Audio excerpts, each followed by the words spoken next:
RJD Congress की चुप्पी ये करती है कि चोर चोर मौसेरे भाई, ये हमाम में सब नंगे हैं। दिलीप जायसवाल ने मेडिकल कॉलेज का कब्जा आरजेडी के तब के सीमांचल के बड़े बाहुबली नेता की मदद से किया और अपने लूट के उस खजाने से आरजेडी के खजाने में भी दान पत्र में भरा। तभी तो राबड़ी देवी खड़े होकर कहती हैं कि दिलीप जायसवाल जी तो हमारे मुंह बोले भाई हैं। तो जितने लोग राजद को लालटेन को वोट देते हैं, देख लो भाई, एक और कहते हैं कि हम भाजपा से लड़ रहे हैं और एक और भाजपा के नेताओं के साथ मिलकर सिखों का कॉलेज कब्जा किया है, उससे पैसा तहसील रहा है, उसके कॉलेज से अपने बच्चों का गलत मेडिकल का डिग्री दिलवा रहा है। कांग्रेस का कोई महत्व नहीं है। कांग्रेस पर इतना भ्रष्टाचार का आरोप है कि भ्रष्टाचार का नाम सुन के डर के भागता है, सोचता है कि भ्रष्टाचार को कुछ बोलेंगे तो लोग पूछ लेगा कि तुम भी तो नेशनल हेराल्ड में घोटाला किए हो, तुम भी तो 2 लाख करोड़ का घोटाला किए थे। अगर कांग्रेस वाले बिहार में 70,000 करोड़ के सीएजी का बात करेंगे तो सामने वाला भाजपा वाला कहेगा कि 2 लाख करोड़ आप पर भी तो चोरी का इल्जाम था। लेकिन जमसुराज और प्रशांत किशोर पर आप चोरी का इल्जाम नहीं लगा सकते हैं और आगे कोई कंफ्यूजन न करे, इसीलिए आगे कोई बात कहने से पहले हमने अपना अकाउंट जारी कर दिया। 241 करोड़ के इनकम का, उस इनकम पर भरे हुए जीएसटी का, उस पर दिए इनकम टैक्स का और उसके बाद जो 98 करोड़ डोनेट किया पार्टी को, उसका अगर कोई गलती हो तो फांसी पर चढ़ा देना, लेकिन अपने बराबरी में खड़ा मत करो। तुम चोर हो, तुम बिहार को लूटने का षड्यंत्र कर रहे हो, तुम्हारे जीवन का उद्देश्य बिहार को लूटना है, मेरे जीवन का उद्देश्य बिहार को बनाना है, दोनों में फर्क है।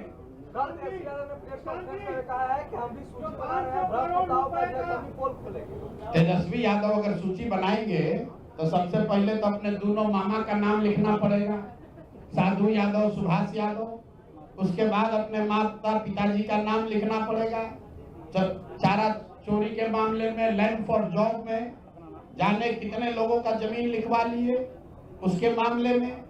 उसके बाद तेजस्वी यादव का वो अपने उन जिला के राजद के बाहुबली नेताओं का नाम लिखना पड़ेगा जिन्होंने अपराध, अपहरण, जमीन रंगदारी, हत्या के आधार पर अपना साम्राज्य खड़ा किया है। तो पहले इनका नाम जारी करेंगे। वर्तमान सरकार की बात कर रहे हैं, ये सब सरकार ही में तो है। अभी तेजस्वी यादव भी तो सरकार में थे 2 साल से पहले। सरकार और विपक्ष दोनों पर कानून, वो पैसा नहीं लेते हैं, उनका विधायक पैसा नहीं लेता है, सैलरी नहीं लेता है, उनके विधायक को घर नहीं मिला है।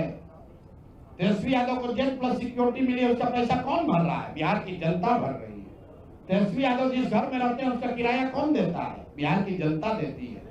राजद का, कांग्रेस का जो विधायक है उसका महीना का पैसा कौन देता है? बिहार की जनता देती है। बिहार की जनता से भत्ता ले रहे हो, सैलरी ले रहे हो, तो तुम चोरी करोगे तो तुम उसका जारी नहीं होगा। हम क्यों नहीं बोल रहे हैं राजद पर? क्योंकि ये तो जाने हुए चोर हैं, पूरा बिहार जानता है ये चोर है। इस चोर को चोर करने का क्या फायदा है? जो चोर है उसको बिहार की जनता ने सिर्फ जाना नहीं, सत्ता से उखाड़ कर फेंक दिया। 2005 के बाद सत्ता के इर्द गिर्द भी आने नहीं दिया। ये बिहार की जनता की समझदारी है। लेकिन उनको चोर बताकर जो लोग सत्ता में आए, जिन पर जनता ने भरोसा किया, वो कितने बड़े अपराधी हैं। उन पर भी हत्या, अपहरण, लूट का वही संगीन अपराध का इल्जाम है जो राजद के नेताओं पर था। इसीलिए तो प्रशांत किशोर और जमसुराज की जरूरत है। ये हमाम में सब नंगे हैं और बिहार की जनता देख रही है, पीछे हटने वाले नहीं है। चाहे कुछ भी परिणाम हो जाए, इनको जीना इनका हराम कर देंगे। जनता इनको, इनके नेता, इनकी पार्टी इनको बर्खास्त करेगी। अगर वो नहीं करेंगे तो जनता इनको बर्खास्त करेगी। अगर वो भी नहीं करेगा तो कोर्ट में जाएंगे। इनको लड़ाते लड़ाते जब तक इंसाफ नहीं होगा छोड़ेंगे नहीं।